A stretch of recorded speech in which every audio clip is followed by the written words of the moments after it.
However, they will not be able to prevent an item, move, second a motion or vote, and their attendance will not be officially recorded in the minutes. With regards to the meeting etiquette, please can I ask you to indicate you wish to speak by raising your hand or by using the hand symbol on the Zoom dashboard. I think much everyone is probably involved is in the room, so you can use real hands. And as a reminder, please can I ask members and officers to introduce themselves when speaking. And to start, I will take apologies for absence. So I've been notified of one from Councillor Lofthouse. Okay, we have another apology from Councillor Marberty and Commissioner for Summerland. Okay, anyone got any additional apologies? Sorry, Chair. The meeting mic was muted at the very beginning, so you might want to recap why you're in the chair, if that's all right. Just Okay, so for those of you who didn't hear us, so I'll reintroduce myself. I'm Councillor James Asser, I'm the Statutory Deputy Mayor, and I'm chairing this afternoon's Cabinet meeting under the powers delegated by the Mayor, who has recused herself from the chair because the item on the agenda falls wholly within her portfolio area. She's leading on that regeneration topic. The interests of transparency of the process, I'll be chairing this afternoon. So hopefully that is all clear for everybody. Where have we got to? We have got start pages. Are there any declarations of interest? No, well that makes life straightforward. In that case, we can go on to the Cabinet decision calling on progression of James Riley points as on the agenda. So there's only one item, so for purposes of Councillor Wilson, it's an agenda. I'll know you'll approve. In which case, I believe we go straight over to chair the overview and scrutiny. You've got 5 minutes, but I think you divvied it up between you, and is it Councillor Booker first? Yes, thank you very much. Mayor and Cabinet, thank you for this opportunity to address Cabinet to report on the findings of the Council's Overview and Scrutiny Committee agreed last night in relation to the call-in review the decision on progressing James Riley. Yesterday, on the 29th of March 2023, the Overview and Scrutiny Committee reviewed a Cabinet decision on progressing James Riley Point that had been originally made by Cabinet on the 9th of March 2023 and then called in for review by the Scrutiny Committee on the 16th of March 2023 and referred to the committee in accordance with the Council's calling procedure. The Scrutiny Committee questioned the Mayor, Roxana Fies, and Councillor Shaban Mohammed, the Cabinet Member for Housing Services, as well as officers from the Inclusive Economy and Housing Directorate. The committee was also able to put questions to Nick Klopp and Deborah Heenan of Popular Youth, the Council's own housing company, as well as the Corporate Director of Resources, the Deputy Section 151 Officer, the Head of Finance, and the Assistant Director of Finance and Information. At the end of scrutinizing the decision in some detail, the committee agreed that the Cabinet decision made on the 9th of March 2023 should be referred to Cabinet for reconsideration, along with the committee's main concerns and recommendations. Overall, the committee was concerned about the robustness of the governance and accountability arrangements for such high-profile and high-value programmes, and have made some comments and recommendations to improve governance, transparency and accountability. The committee were also concerned to ensure value for money for the public purse for the Carpenters programme, but also other large regeneration programmes the council might have, and has made recommendations on the policies and procedures in place for such programmes, including key aspects such as the compulsory purchase orders, otherwise referred to CPOs, settlements. Thank you.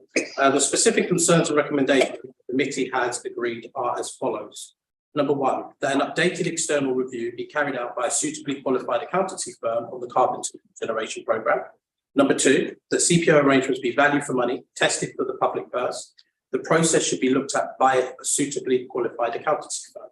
Number three, the viability of Carpenter's Regeneration Programme, excluding JRP, James Riley Point, redevelopment, be reassessed by a suitably qualified accountancy firm using more prudent assumptions. Number four, of the 5 governance and oversight bodies that relate to the Carpenters Programme outlined to the committee, 3 are chaired by the Mayor, who is also the portfolio holder. The committee is concerned that this is a conflict of interest inconsistent with the Cabinet accountability model. In the interest of greater independence, governance and accountability, we recommend that a Cabinet member to give a responsibility for the regeneration portfolio whom the Mayor can then hold to account. This separation of duties will provide openness, transparency and accountability. Number 5, review the policy for negotiating settlements with tenants and leaseholders for future programmes, taking into account lessons learned. Number 6, assess the risks of CPOs with current and future development schemes and further assess the Council's likely reaction to this challenge. Number 7, it is the committee's belief that an additional governance and oversight committee should be set up with an independent chair, as this will further enhance the governance of projects such as Carpenter's Regeneration Programme and other large regeneration programmes.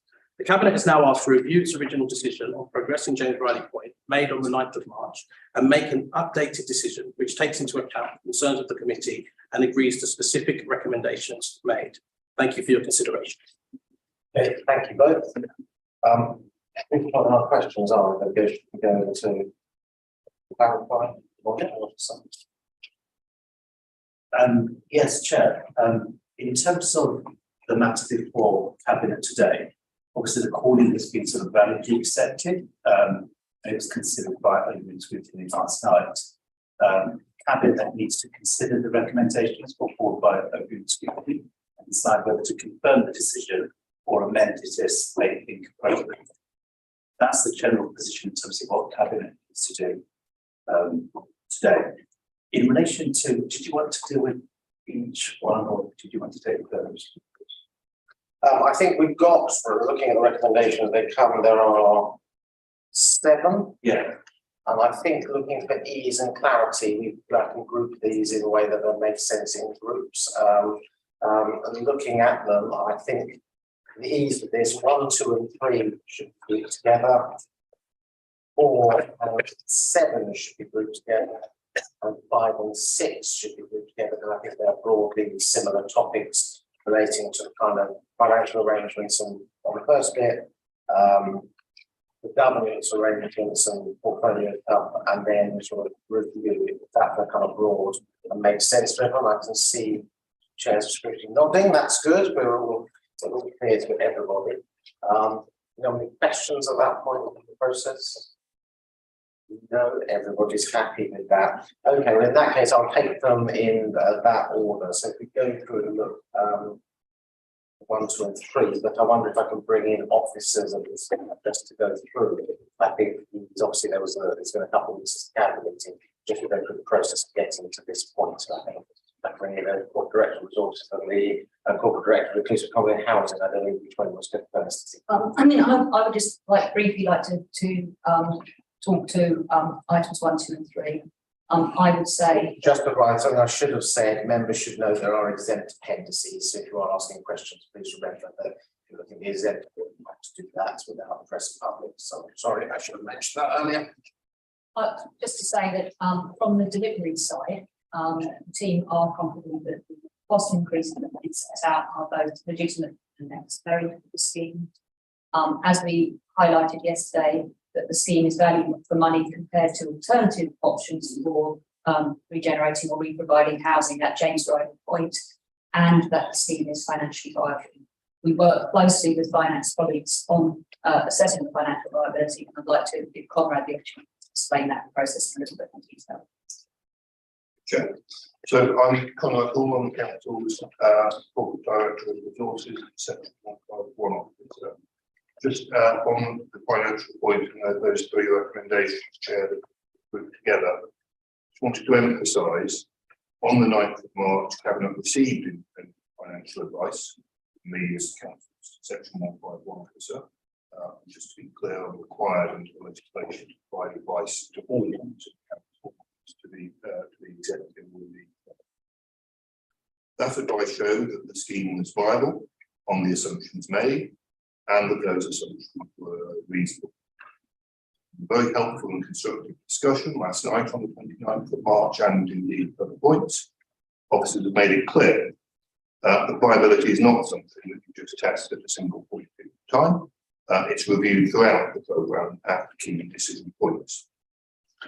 Follows from this that there's no need, in my view, to carry out additional due diligence on top of the extensive work that's already been carried out in order to validate the decision we haven't made on the 9th of March. Of course, we will continue to ensure that viability is kept under review with independent advice provided by me as your section 151 officer. And in providing that advice, I will continue to rely on external expertise commissioned as appropriate. So, for example, if one looks at the viability model, there are probably three assumptions in there above all that are key to that. Future interest rates, well, we relied on advice from Link Treasury advisor rather than consultant. Around future rental incomes, where we have relied on advice from Jones Lang Sell, property consultancy, and on construction costs from Mark McDonald's, as well as, of course, employing specialist staff to construct the financial viability model. I think the other thing I wanted to add, which I think is really important for everyone to bear in mind, is when we talk about viability models, they are essentially assumptions about what will or what may happen in the future. For example, our model assumes an assumption about what interest rates will be in 10 years' time. Now, clearly, no one knows what interest rates actually will be in 10 years' time, which is why I've stressed and continue to stress the importance, as we will continue to do, of keeping that viability model under constant review, particularly at each key decision point. So, assuming the Cabinet's decision is to proceed with the scheme, future report will come back, for example, when we're letting construction contract for the JRP decision. And at that point, we will again retest those viability assumptions, updating them as needed in order to make sure Cabinet continues to make informed decisions on the basis of strong independent financial advice. Okay, thank you very much. Any questions about all? Thank you, Chair. Councillor Zucker, the Cabinet for Finance and Resources. It's a question to the Corporate Director of Municipal Economy and Housing in relation to one of the recommendations here. Could you clarify how the skip to the compulsory purchase order framework is, and if there is any new ability for any flexibility, etc.? Thank you, Councillor Ali. The compulsory purchase order process is very thoroughly prescribed by law, and there are a number of steps that we have to follow, and there are a number of restrictions and limitations on terms of what we're able to offer to people whose properties we're attempting to purchase, for how much and when that should happen. So in fact, there is very limited for us to make any changes to that process. Really, the only flexibility that we have in terms of managing the cost of that would be in terms of who we recruit as our professional advisors for that process. And obviously, in doing that, we want to take an appropriate balance in terms of cost versus professional expertise. So really, there is very limited scope to make any changes that would alter the mix of the costs in a CPO. So whilst we are in that process, it will not be sensible for us to engage third party to look at any detail. Yeah, thank you. Just on that, just so clear for the minutes and the process that we have that kind of external advice is in place as part of this process. Absolutely, we appoint the appropriate professional advisors. Great. Councillor Garfield. Thank you, Chair. In a third recommendation on the points of viability, I understand from your summary, Conrad, that the suitably qualified accountancy firm recommended is a form of financial advice that we have already received and will continue to receive. But just focusing on the assumptions that you make in terms of, we don't know what inflation will be in 10 years' time, but we can make predictions and we can set forecasts. And we don't know what the cost of building will be in 10 years' time, nor do we know what level rents will have certainly increased by in 10 years' time. Are we confident that the scheme is viable regardless of various forecasts that we can't guarantee? For example, at the moment we're assuming a 6% year-on-year rise in rents. If that were to shift to 3 or 2 or to flatline, are we still confident the scheme is viable regardless? So we've taken the appropriate advice in order to set reasonable assumptions. Again, to emphasise, and everyone knows this, but to stress the point, that doesn't mean what we assume will turn out to be correct. It could not be. How will we know what interest rate will be in 10 years' time? But we've taken advice from relevant people in the market, interest rates on construction costs, likely inflation there, likely increasing rental values and so on, and made reasonable assumptions on the basis of that. On the basis of those reasonable assumptions, the scheme is viable. Clearly, one of the things that we do as part of that ongoing assessment of viability is to conduct what is called, technical terms, sensitivity analysis. So we have assumed, made certain assumptions in respect of, for example, interest rates. If it turned out that those started to increase substantially in a way that was not been anticipated, that would of course impact on scheme viability. And so that is why it is so important to keep that model under constant review, to update those assumptions when market weather intelligence data changes, in order to ascertain that the scheme does remain viable and can continue, or indeed if the market, if one or more of those assumptions to such an extent the scheme is no longer viable, then of course officers will come back and say, well, we now need to consider making changes to the scheme design, for example, in order to ensure that it remains viable. So that process is already in place. As I say, it relies on sourcing advice from specialist experts who will provide good quality opinion. Of course, one can go to lots of different experts and they will all say five things about what inflation or interest rate maybe, but with views respected independent consultancies in the field use those assumptions and we will continue to do that. Yes, sure. Thank you. So just to follow up on that point, that's really helpful context. Are we confident that there is suitable flexibility within the scheme that should those future viabilities, which you say there'll be several between now and completion, to allow for viability to be maintained? Yes, I mean, although an overall master plan has been and is being developed, and Vicky may want to add to this if appropriate, that sets out the sort of current parameters of the scheme, how many houses we intend to build, what the mix of those will be in terms of number of bedrooms in each, the proportion that will be left for social housing to deliver the council's objectives, a portion of those will need to be left for private rent in order to provide the cost subsidy. All of those things, although they are set out in the master plan, there is of course flexibility to change them. And that is why from each individual component of it, James Ryder pointed out, will set out this is what will we build, refurbished on this occasion. If phase 2, 3 or 4 years down the line, facing circumstances, we may need to adjust those policy indications about what is provided in the scheme. That's why it's so important to emphasise that this viability model is a dynamic thing. It's not something you just look at once and that's all. Thank you.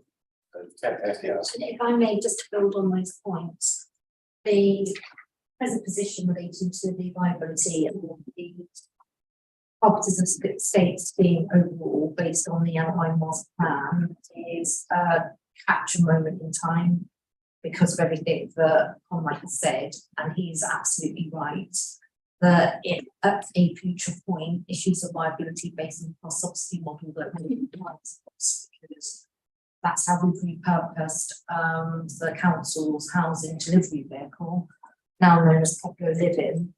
We will come to those, set discussions based on expert advice of officers at the time, including where required independent advice. And it talks to a point and a question was raised and directed at me at last night's Overview Scrutiny by the chair. And he pointedly and rightly asked, is this project too big to fail? And in response to that, and I state here for the record, no project that this administration does is too big to fail. We are, driven by an absolute adherence to good governance, a rationality of all aspects of our decision making, in line with, the key principles of decision making as set out in the Constitution, because that was another one, and pertinent line of inquiry by Overview Scrutiny as part of its calling process on the James Riley point element of the wider Carpenter's estate scheme. Thank you. Any other questions or comments at this point on 1 to 3 section? Come back if anyone suddenly thinks of something, but if not, I'll move on to the next couple of areas to discuss. Okay, attempt to keep this logical, because I realise we're jumping about a bit at this point. We'll just discuss on points, recommendations 4 and 7, because I think these sit together simply because they are sort of governance and are kind of related. The one relating to portfolio holder, the one relating to additional governance and oversight committee. Just bring in the monitoring officer at this point, just to kind of clarify what he says or constitutionally, or just training. Thank you, Chair. In relation to the request to appoint the portfolio holder for regeneration purposes, but with respect to scrutiny, the allocation of portfolio holders is a matter for the mayor in accordance with our constitution, and she sets those portfolios out at the beginning of each administration and reviews them at our annual council. So those portfolio holders down. It's a matter for her to determine those as appropriate. So it wouldn't be appropriate to her discretion in relation to that, but certainly you no doubt would want to consider that. I'm not entirely convinced that she has a conflict of interest in relation to the portfolio, but I accept that she's sort of decided not to sort of chair the meeting today, but I don't accept formally that there is a conflict of interest that she needs to really worry about. As far as the last recommendation is concerned, in terms of appointing a chair, an independent chair to look at our overview of regeneration projects, well, again, that is a matter which cabinet and the mayor can certainly consider as part of the decision-making process. I wouldn't want to, again, affect the council's decision-making process in relation to that. The way the council's decisions are made, it's a matter for the mayor and cabinet to make those decisions, and they are subject to calling. In making those decisions, obviously, officers will take advice and formulate proposals as appropriate, and they can be subject to scrutiny, which is what's happening now. But certainly, may be a matter for the mayor and cabinet to consider whether there's some entity to be set up, or whether there's a commission or something in relation to regeneration. Okay, thank you. I assume I can take questions from Mrs. Webber. Okay, just check. Yes, thank you. A point of clarity, just for those watching at home, scrutiny in no way is seeking to dictate or order. We don't have that power. Every single thing that you see before you is a recommendation which the cabinet and the mayor can take or leave. So I think that point just needed to be made, because it seemed as though, from what I heard just there, that we were trying to order. We in no way have that power. We are very acutely aware of that. So thank you, Chair. Thank you for the clarification. I think the reason I asked the monitoring to come in is I think, given it relates to this, the constitution is useful to kind of outline the framework of what we're working in terms of looking at recommendations. So, Councillor Wilson. Yeah, if I can unpick, thank you very much for the clarification on the one. Sorry, I'm Councillor Neil Wells, not the cabinet member for Health and Adult Social Care. Pertaining to clause 4 of part 2 of by governance and oversight bodies, sequential related government.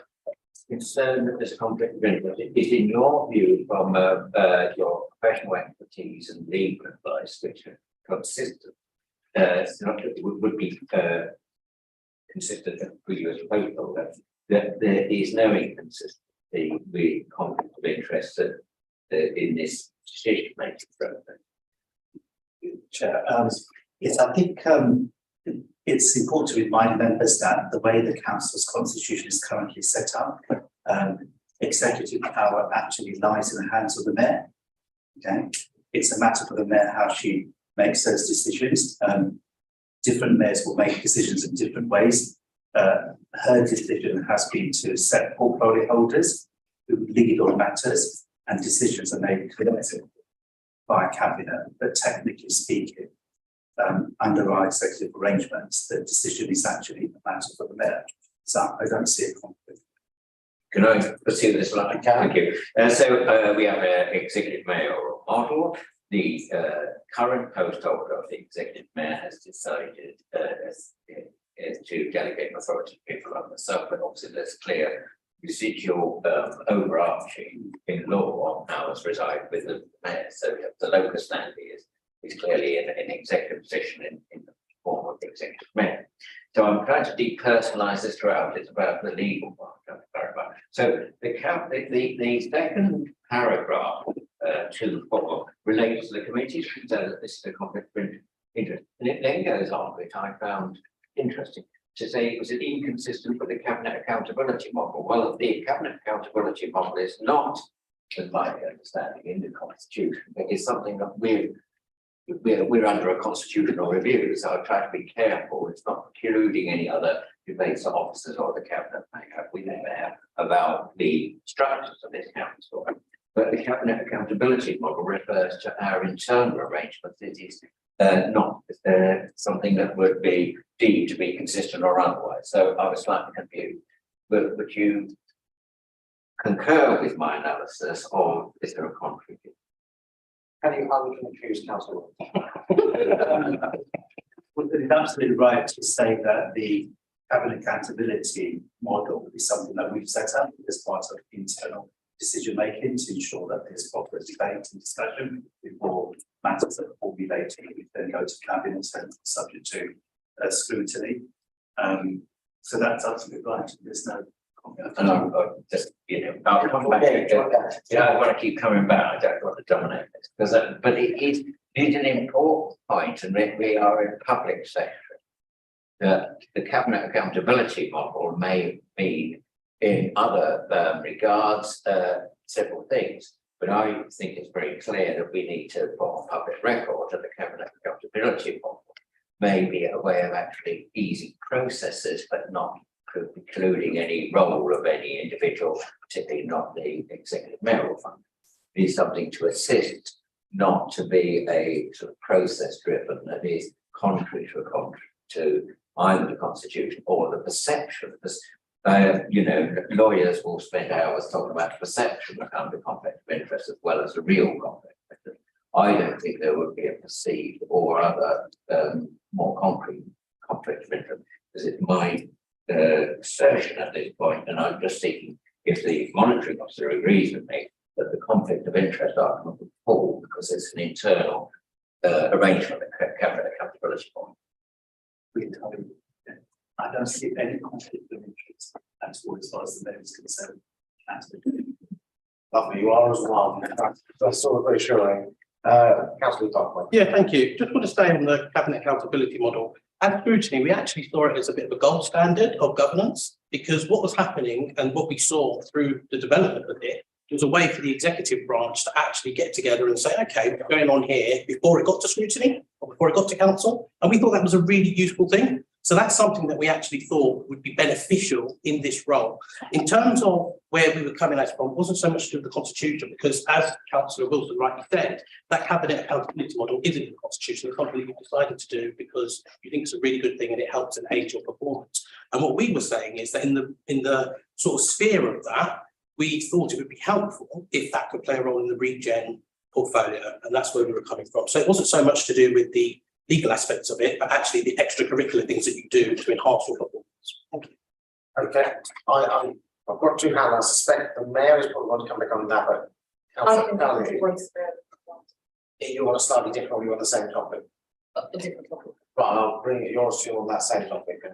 Just really, Yeah, again, given that we're in public session and in the interests of clarifying aspects of what have been stated during this part of the debate, and if agreeable with the chair, the chief executive may want to elaborate on aspects of the cabinet accountability model. It's right that it is an important device that we are using, and I am using as an executive mayor, in order to enhance accountability and performance of all portfolio holders alongside their accountabilities as they manage.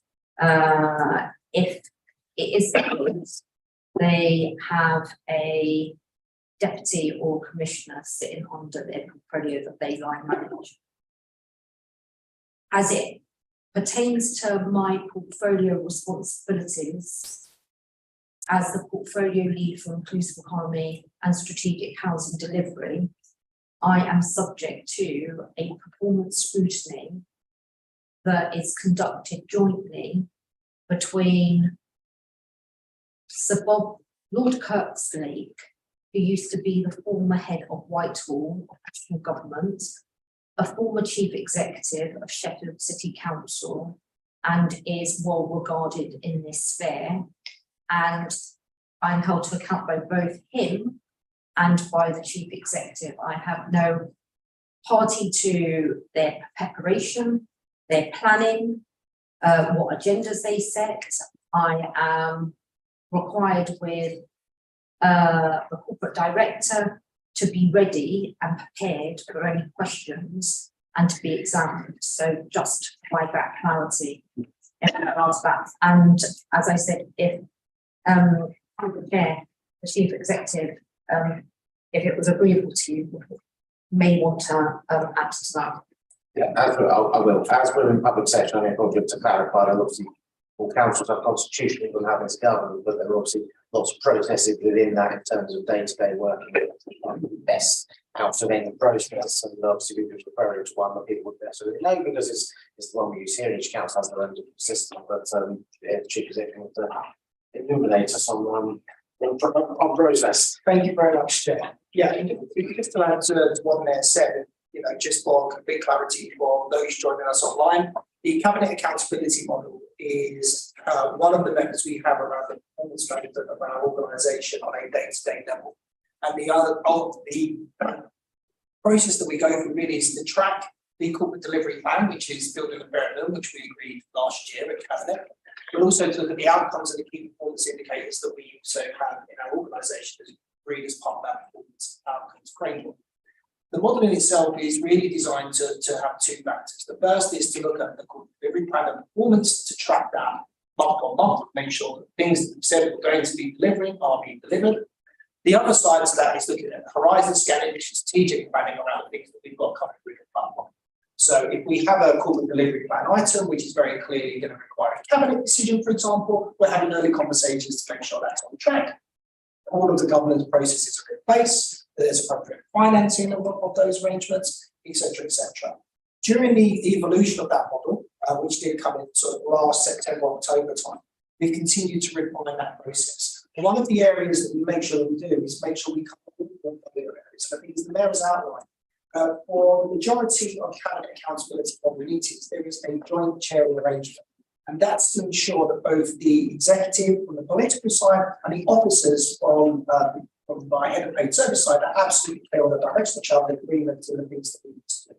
When it comes to the portfolio areas that sit in the affairs area, the mayor takes a step back from the chairing responsibility, and as the mayor outlined, that is then chaired with myself and Sir Bob Kerslake, who again follow the same process in terms of corporate delivery plan items, performance indicators and outcomes, things that come up, things to consider. So I just wanted to be absolutely clear that the whole entire organisation is working to that the corporate management team down, and that we encapsulate all of the different areas as part of that process. Lovely, thank you. Councillor Cullen, I've been forced to hang on for years. That's okay, Chair, thank you. So Councillor Carlin, Parkway, Cabinet Member for Environment Safety. I have a question for officers, if that's okay. Yes. So just for the benefit of those watching and our residents that hold us all to account, I just wanted to ask a question in regards to the cabinet report of the 9th of March, and then obviously the recommendations made by Overview Scrutiny. And my question is are you able to give us the assurance that good governance and robust sound advice has been followed throughout the whole of this process? Yes, we are able to give that assurance. That's a nice, concise answer. We have more of those, please. I think that's always good. Were you waving at me or? No, I've pondered a question, but I think I'll leave it. Okay, thank you. I'll leave you to ponder about that. Okay, unless we've got anything, I'll move on to the kind of final section of recommendations. Oh, sorry, Councillor. Yeah, I don't want to say with anybody else on contributing. Under 2.7. It is the Centre for Community Belief, etc. Is it my understanding from the monitoring officer that again it would be in the under the executive mayor or you know as pertaining to the current arrangements, the executive or the wider executive which the mayor may need help on what's the word in law, you know, on a like task and finish group, what we often call it but at any one time, the council's constitution does allow for you know, any not subcommittee, because that's defined under our constitution, but there would be any additional committees. You see, what I'm struggling about is additional governance and oversight committee. That sort of is negated, I think, under our constitution to call it a committee. But that doesn't preclude anything about a task or finish group or any other such flexible arrangement. I'm just trying, if you don't mind, Chair, to just make that really clear for everybody how we might perceive to develop that or not develop. Chair, it's important to recognise that we operate in an executive decision-making context as opposed to a traditional committee decision-making process. So just need to be careful not to replicate the models that are appropriate for committee structure to the executive model.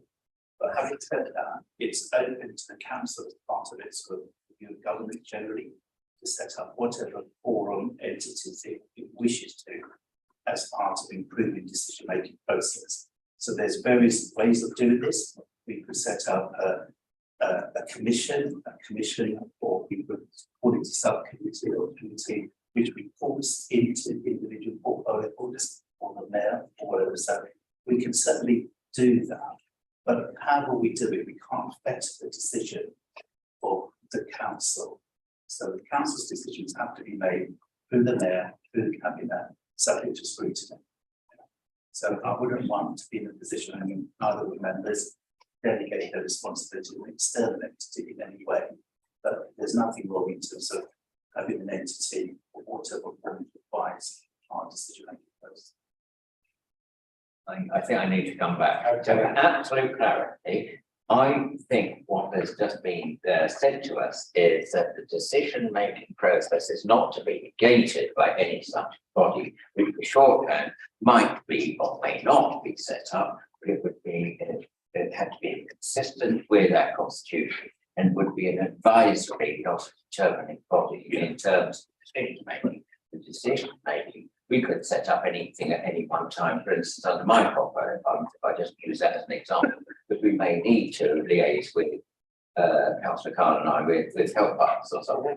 So, you know, it doesn't preclude that, but it's an advisory function, not to where it says, you see, this is where I'm struggling, Chair. And this will further enhance the governance, because the governance theory is a phrase that resides within that constitution in terms of the outline already from the chief executive, the monitoring officer, and the directly elected mayor model. Is that an excellent understanding? Yes, yeah. Councillor Danley, pondering, I can tell. No, thank you, Chair. In terms of Councillor Wilson's points, definitely advisory. No one said that it was anything other than. And in terms of governance, as Councillor Wilson once again spoke about, we were talking about enhancing the overall governance framework. So not for them to be making decisions. I think that would be outrageous and quite ludicrous, considering that most people in here are members who've been elected by the people of Newham. I wouldn't want to give unelected people that power. I think that would be wrong. And so in no way was scrutiny seeking to do that. And in terms of the committees that we were referencing, I did ask my colleague to try and pull up the slide from yesterday, but there were 5 governance committees that were presented to us by the mayor and the executive as almost exemplars of the governance procedures around regeneration. And that's where the idea for that recommendation came from, to say, actually, maybe we could make a 6th one, which is chaired independently, which would add a little bit of sort of, you know, extra eyes, shouldn't we say. That was it. Thank you. Understood. I can see hands going up. I was just going to say, actually, in terms of kind of summarise where we are, I think, you know, the point Councillor also made earlier about, you know, you take the kind of current personalities out of this, if there's any decision at all kind of thing, is entirely about what the council looks like over a longer term. And I think your point is one I was going to make, is that this is an elected body, and obviously people are elected on a manifesto with a programme to deliver, and outside of it, good governance and proper scrutiny, actually anything that effectively takes a political decision to stymie an administration, irrespective of which party or who is in office, is clearly something that goes contrary to an elected process. So I'm glad that's been clarified. I saw the mayor and then Councillor Duff. Thank you. Just in response to the point raised that there was a committee structure that was presented to Overview Scrutiny Committee last night. And to clarify, there was as part of the preparations for the call-in meeting last night, officers pulled together an overview of the governance and oversight arrangements as it pertains to the Carpenters programme governance. And there are 5 arenas of governance and oversight outside of the additional oversight arrangements that sit within the parameters of our constitution. And the Carpenter programme governance is similar to governance arrangements for the wider Football Homes for Newham programme, and comprise of the following: a strategic housing delivery board, which has a role of delivery, monitoring and strategic interventions, chaired by myself and the Chief Executive, Councillor Ali and Councillor Mohammed in attendance, and other relevant officers, and that meets monthly. And it looks at periodic and gateway reviews. There's an additional Carpenter Strategic Implementation Group that's chaired by the Corporate Director of Inclusive Economy and Housing. It meets monthly, and the role of that Carpenter Strategic Implementation Group is around monitoring delivery, and it provides status update reports. There's also an arena of governance and oversight via the Council's shareholder group, which has a role of monitoring the financials of the Carpenters programme alongside other areas of the council's work, be it Juniper, for example, or any other entities that the council has created. And that provides a financial monitoring reports in terms of papers that are circulated. There's, in addition, specific to Popolo, a monthly update meeting, and that's strategic performance oversight. And again, the member oversight of that is the Cabinet Member for Finance and Resources, the Cabinet Member for Housing Services, and the Cabinet Member for Inclusive Economy. And that's a status update report, because then that will feed into the Strategic Housing Delivery Board. And then once, where matters will need to come for decision making, formal decision making in line with our scheme of delegation as set out in the Constitution, it will filter through the Cabinet Accountability Model, it will come to a Cabinet Accountability Forum, and it will then come to a formal meeting of Cabinet, where under the delegated authority that I have conferred to myself and to Cabinet, it's the entirety of the Mayor and the Cabinet to make a determination in line with the scheme of delegation. Outside of that specific ecosystem of governance and oversight for the Carpenters Estate Programme, 5 elements, there's also audit committee oversight. There is Popolo board itself, and there is a member of the council officer side that sits on that board, and that member is Darren Mackin, who's the director of community wealth building. And he also has a responsibility and accountability to refer back and advise the shareholder group. And then there are periodic, regular board and all member briefings relating to Carpenters. So I just wanted to clarify on that point that has been raised about governance and oversight, which led to the recommendation. Okay, thank you. That's helpful for records, so we've got it down in one place. So what we were talking about, Councillor Garfield. Chair, I just wanted to recommend that given the quantity of the committees that we're discussing, it might be helpful for the public if a reference point was introduced So that we weren't describing 5 committees, and if we could have that slide on the screen so they can see, it might be beneficial to the meeting. May I just clarify, these bodies are not committees. Okay. What I was going to say is I'm not going to accept that because I think we'll get bogged down in a long discussion about committees, and it sounds like there are a lot of committees. And I suspect if we get into a slight PowerPoint show looking at committees or other bodies, we may lose everybody who's watching, because governance is not always the most exciting of things, and we probably will stray somewhat from the topic if we get too bogged down in that. Unless anyone's got anything else on those 2 specific points, I'm going to move on to the final 2 that I've put together, which are 5 and 6, which relate to, I'm broadly calling the kind of reviews recommendations within the scrutiny reports. Were you waiving, Councillor Wilson? Yeah, waiving the contract or whatever. Just in terms of just a segue, if I may, into the reference that the Mayor mentioned. One of the important checks and balances, and I think it is important to keep stressing this, that our audit committee has a role in any of the decision making around this particular, but also all sorts of other arenas. And if I can ask section 151 officer, in terms of, it links it with the recommendations about suitably qualified accountancy firm. It is my understanding, for having served on that committee, that our external auditors, currently Ernst & Young, would be questioned by people like me in the past, but also questioned in any future development if they were to take on such a role. Is that correct? Yeah, I hope I've understood the question right. So correct me if it wants to be down along our external auditors, as Councillor Wilson says, are EY, the global accountancy firm. We don't appoint them.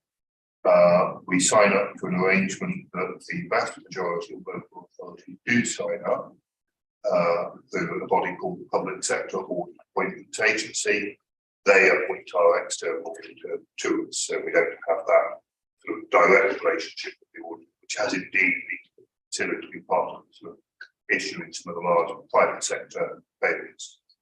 The key point about EY's responsibilities is that that Public Sector Audit Appointments Agency tightly constrains their role so that they look at and ensure that our accounts are accurate, true and fair, all the rest of it, as well as looking at the council's own relations with value money. What they may not do, except in extremely limited circumstances and only after detailed review from that public sector appointments agency body, is actually conduct forms of consultancy work for us, precisely because that would create a conflict of interest for them if they're consulted and advised on something, and then subsequently auditing whether the results of that are correct. So you're right, EY attend the audit committee meetings and pay close attention to cabinet and other meetings going on at council and take account of that in their audit, but they cannot conduct that sort of consultancy work. I hope I've understood the gist of your question, Councillor. Yeah, absolutely, that's what my understanding was. But that doesn't preclude audit committee having a sort of checks and balances role, precisely because Ernst & Young can't do that, but it is not within the remit of our arrangements that, as you indicated, that is an externally appointed body that we receive their reports from, and we don't appoint, we therefore can't prescribe, and we certainly would not, we would not have a local standing to give them any work or any consultancy, whether it's from any recommendation, scrutiny, or from the executive. But your audit committee is independently chaired, so of course if it has concern over issues, it can and indeed does of arrangements and so on. I think without getting into too many technicalities, the public meeting, you would want to sort of carefully delineate what the audit committee does and what the scrutiny function does, so that you're not sort of duty, but that's the detail. Thank you very much, it's very helpful. Sorry, I'll take Councillor Allen first and I'll come back to you. Okay. Thank you, Chair. Just with regard to the CPO, explanation 4, 5 and 6 really. I mean, there is always the risk of seeing large developments of this nature wherever we go.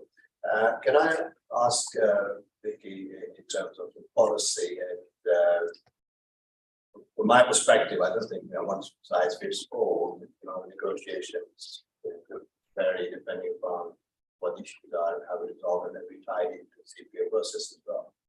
So, Before I bring you in, I'm going to bring in Councillor Danby because I suspect his follows on and I may have jumped slightly. Yes, slightly. Thanks. Consistency. Yeah, thank you. I appreciate obviously the overview that we just got of the governance arrangements. I appreciate that. In actual fact, especially to the public, I'm sure, it's quite a lot going on in that space. My question is that with even all of that going on, this paper that we called in still is asking for an increased budget of 45% on a project. So all that governance that you've got in place has still led to unexpected costs coming about. The point of scrutiny, and what we were saying, is that we need a little bit more, and that's what we were asking for. So I do appreciate the last 10 minutes where we've spoken about what was going on, but the fact of the matter is we're here because 45% more money is being asked for a project that was already costed. Thank you. Okay, we want to bring in on that just in terms of cost. Reiterate what I said at the start, which is that lots of from the original cost of various aspects of the scheme change, including production of a community centre, which is still the community centre, which is a significant extra benefit, but which comes to some cost, and that the other increases which came between March 2021 with the introduction of the community centre and the papers just being presented in 2023 are fully accounted for in a breakdown of what the budget has been included and relate variously to the introduction of additional finance and to necessary changes to the scheme of enhanced planning and building regulations requirement and an element of course construction inflation. Okay, that's very clear. And just can I ask Valley's question? just summarize my question. Yes, yes. I assume that the project plan always look at the risk assessment and there are sufficient mitigation plans to make sure we process the project in time scale we can. Absolutely. Okay, thank you. Right, I'm going to move on to the final two bits, which I think. Sorry, Chair, if I may, I think I've actually handled in my statement handled the date of 2021. Was July, I said March, but it's correct the record. My memory really doesn't. Maybe 2 years. In fact, not even within the second quarter is impressive to me at this point. So, okay, we'll move on to the final, which I'm going to sort of sum up as review and assess some lessons learned. Can I just bring you in on that? Because I assume there's a degree process we're doing this anyway. Absolutely. With all schemes, but particularly with schemes of this size and significance, we would want to make sure that we reflected on them and we learnt from them for future schemes. Given that in all likelihood we are already embarking on a number of regenerated schemes in parallel, and given that there is further work to do on carpenters, what we won't do is leave that review until the scheme is until the ARP scheme is completed. What we will do is as we end this, for want of a better word, preliminary phase, we will gather officers together for a very detailed look at how we've gone so far, any lessons that we can learn from that to take on board future schemes. That both includes things like scheme costing and also matters like the CPO process. Okay, thank you. So let me just, so I've got that clear. We've done it. There's a review of where we've got to now, so those lessons can be learned for the next phases of this scheme, but presumably can also be rolled out to other schemes, but there'll be further reviews as we go on, just so we're learning as we go through. That's right. Thank you. Okay, Councillor. Yeah, just lastly, before you sum up the chair, I just wanted to put it on the record for the minutes that the committee are wholeheartedly in support of the regeneration at Carpenters. And I just want to make that point because I think some people are misconstruing the calling with us being opposition to Carpenters and the regeneration. I laid out in my opening remarks yesterday that it's much needed. Anybody who's been to that part of town knows what needs to happen there. And so we are fully in support of that. The main questions that we had were about on-time delivery and cost overruns. So I just wanted to put that point on record. Thank you, Chair. Okay, thank you. Anyone, any questions and comments on this point, on this kind of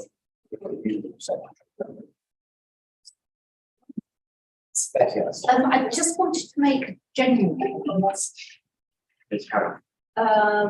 relating to the complexity of local government in the 21st century, given the financial constraints and pressures that all local authorities, not least a local authority of this size and significance for London. Every single day that goes by with, added tiers of governance in order to provide assurance which is right, in addition to the tiers and the ecosystem of accountability, governance, call-in scrutiny, is money. And I was really heartened when I welcomed the comments at Overview Scrutiny that conveyed an appreciation that rightly all of us, and it's incumbent on all of us to ensure that every single penny and pound, is spent well for the benefit of our residents. And I just wanted to state for the record in this public, environment, certainly both myself and Shabs and Zulfika, when we go through these things, don't take our positions and our responsibilities lightly, because we operate within the realms of a collective accountability in the context of an administration that knows that we've got to get things right. So I just wanted to put that point out, but emphasise that there are risks to perceptions of what it's like doing business with the council in Newham. If we navigate or direct conversations about the value or otherwise of what we're doing, not just in housing, but across the board. And I think that's something that we've got to be alert to and mitigate. And I appreciate, and I want to just formally thank one of the chairs of scrutiny in this meeting, saying that they welcome and they value. If I've understood correctly, forgive me if I've misunderstood the intent behind the Carpenters Estate programme, but also to reassure that as an entirety of the executive here, and certainly the portfolio holders responsible for different aspects of the Carpenters programme, we take our obligations and duties very seriously. Also, Okay, thank you. Anybody else, anything at that point, or otherwise I'll wrap us up and bring us to conclusion so that everyone can have lunch, which always gets a winning vote on anything. Okay, so I'll try and take us through what the petition is. The monitoring officer will tell me when I'm getting it wrong, just in case I believe. So just firstly, thank you to Councillor Darrelly Parkway and the Parkway, that makes it very well complicated.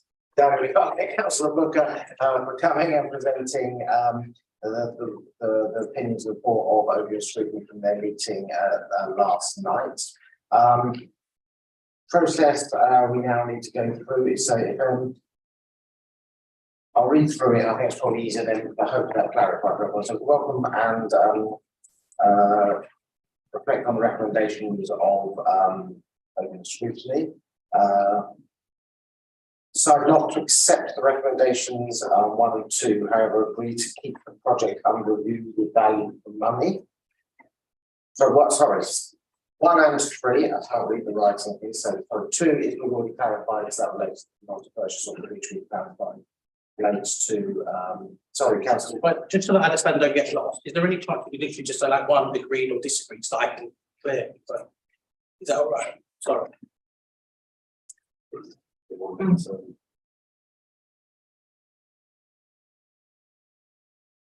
Okay, let me take it through. So recommendations are as follows. So I'll take it through. So number 1, not to accept, but to agree to keep the project under review and with a view to value for money and ensure scrutiny of that. Number 2, I should have them right there in front of me. Reject on the basis that this is a legally prescribed process which we can't alter. That's correct. Director is nodding. 3, as with number 1, not to accept but keep under review. I think that's what we're putting together because 1 and 3 are very similar. It's about review value for money. So again, agree to keep the project under review taking in mind the comments made about governance and the financial situation and how that's changed. Really, number 4, to note the recommendation. So if you remember, number 4 is the one where it relates to governance, which we had quite a long discussion about what that means. So that is not a decision. I don't think the decision is for discussion. So we'll note that recommendation. Just for clarity, Chair, Yes. you haven't agreed and you haven't disagreed, you're just noting it's significant, is that correct? Yeah, I think there are 2 in there which are essentially political decisions around which relate to the constitution and further discussion. So I think at the moment that we should, my recommendation would be we should note those. So my recommendation would be number 4, note the recommendation. Number 5. To keep under review the recommendations set out with relation to what has been said by the director in terms of the ongoing review process, because that's essentially in training, and the same for number 6. So to keep it under review as part of the ongoing review. So that agreed? That would be. Sorry. I don't want to check up. Well, agreed, yes. Agreed, yeah. So number 5 is agreed and number 6. So 5 and 6 are agreed. Thank you. But essentially, we've started that process and we're going through it. So just to make sure that's clear. And that was 5 and 6, and number 7, as discussed with number 4, to note that. Okay, reasons I've already set out. Thank you, Chair. Those are the recommendations I have. Is everybody clear on that? Sorry, can we just make sure that we're clear? So part 1, you're saying reject, 2 noted, 3 reject, 4 noted. No. So 2 is rejected because it's covered by statutory rules. So 1 You reject, can't alter. okay, 1 reject, 2 reject, 3 reject, 4 noted, 5, yeah, 6, yeah, 7 noted. Yes, and I will supply you with the kind of explanation so that this goes there rather than black and binary again. What you've said, so don't worry about that. Fine. Up and above that, could I ask you just to confirm the recommendations as agreed by Cabinet on the 9th of March, which are set out at page So I need 1. to take that vote together or to take them in 2 parts? It's only a matter for you, tell me. Okay, well, in that case, I'll take a vote on this, so I think it's clear, and then we'll take a vote on the second bit from there. Chair, may I just ask for clarification? Communication that you just had with Clark on the Clerks to the Committee, where you heard accept reject in response to a clarification to you. And you said that you will provide a narrative around an explanation as to. I'll just buy one read out. Okay, you're right, you're going to read that out just for the purposes of public. Yeah, so I'll repeat it out again. So, okay, so I'm going to find on the right page. So, I'll group them again to 2. So 1 and 3, not to accept the recommendation, however, to agree to keep the project under review in regards to value for money. Such a 1, 2, and 3. Right. 2, 1, 2. 1, 2. I thought that's doing 2 by separate, it's a statutory thing. Forgive my right. No, sorry. Okay, so that's 1, 2, and 3, not to accept, but how to keep the project under review. Consideration for value for money. Sorry, Chair, we thought the 2 was an outright rejection of a legal regulation.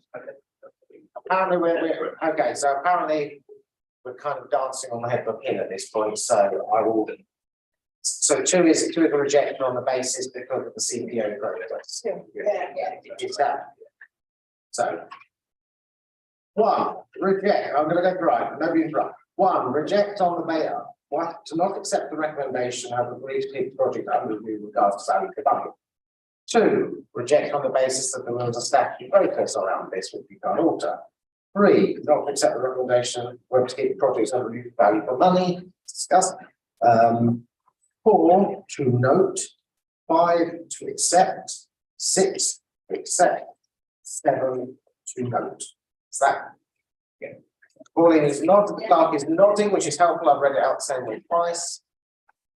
Councillor Bartlett. Just so that I can report back to the committee, can I just understand from the monitoring officer what it means? I understand agree and I understand disagree. To know, where does that leave us in terms of recommendations of how we report that back to our committee, please?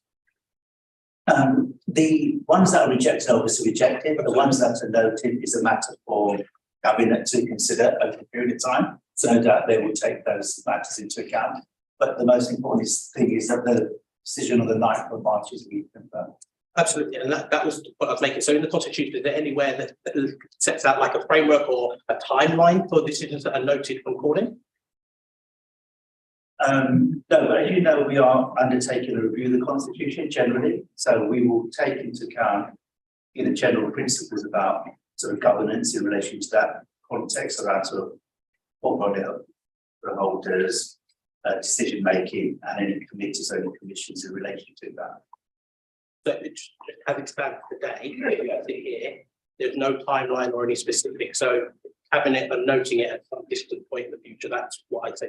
Correct? Yeah, That's the point. Okay, thank you. Shall I clarify this by saying, I didn't want to get to this point, but 4 and 7, in that case, we will reject bus vote.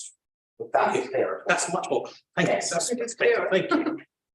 I was trying to be more generous than that. If that's where we want to be, then that's where we are. Thank you. There. Just wanted clarification here, for the purposes of the minutes, in light of the early discussion, that it can captured that the view of the auditor is as stated, and if I understood correctly, given the fact that we've got an executive mayoral model governance system in place, there is no in the mind of the monitoring officer, there's no conflict of interest. Is that going to be captured? Yes, I would expect it. There was quite a detailed conversation raised by Councillor Wilson in response to the monitoring officer explaining what the constitution was, the conflict of interest. I hope that's been properly minuted and yes, should be recorded. I think would ask the clerk to note the comment you just made and make sure it's put the monitoring officer. And may I ask just to follow through on that? Is that the basis on why? Is that the basis on why that particular recommendation or the 2 recommendations are noted but rejected? Just for the purposes of, the member of scrutiny makes a valid point, raises a pertinent point, and for the avoidance of doubt, and for the avoidance of misinterpretation of a cabinet decision on a calling recommendation, I just think it would be helpful. So let me clarify what I think in the monitoring officer can tell me if I'm right. I think constitutionally this is the wrong place to make those decisions, but equally scrutiny doesn't have power to change because of the constitution, the appointments to the cabinet or kind of governance arrangements with the details that councillor will get into. Clearly there are some political discussions around those which we wouldn't necessarily take over on future of the council. So that's why we noted, because there was an opinion expressed that we were rejecting it because actually we don't have the power to do that here.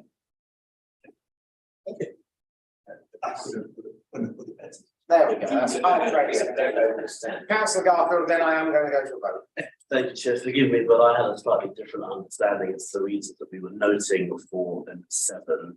I thought that given that they made recommendations of things that were entirely in the gift of the mayor to decide, the cabinet wasn't expressing an opinion either for or against. Kind of thought what I said. But we've gone from noting to rejecting, and I thought we were neither accepting nor rejecting because it isn't a decision for the cabinet, it's a decision solely for the mayor. We are now into the areas of technicality, so I think on the basis that we have to accept or reject, we will reject but not.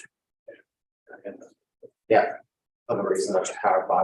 Before we tie ourselves into semantic knots, I am going to go to a vote. Is everyone happy with those recommendations? The officer member only members of cabinet agree.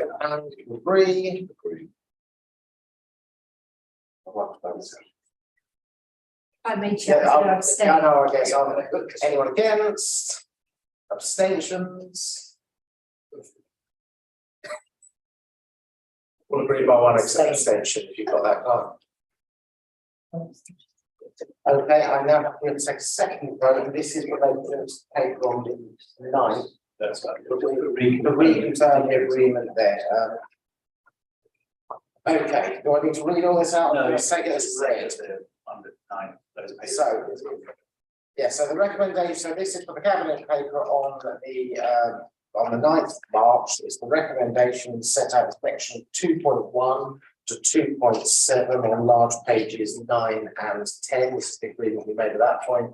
As I've asked whether people are happy to confirm and reconfirm the decision made on that date. All those in favour, please raise your hands. Yes.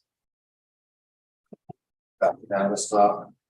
I think we are done. Thank you very much for your cooperation and time. Thank you to the scrutiny chairs for their attendance and sorry, again, technical places, but there was lots to discuss and hopefully we flushed it out clearly for everyone. So that's the first meeting.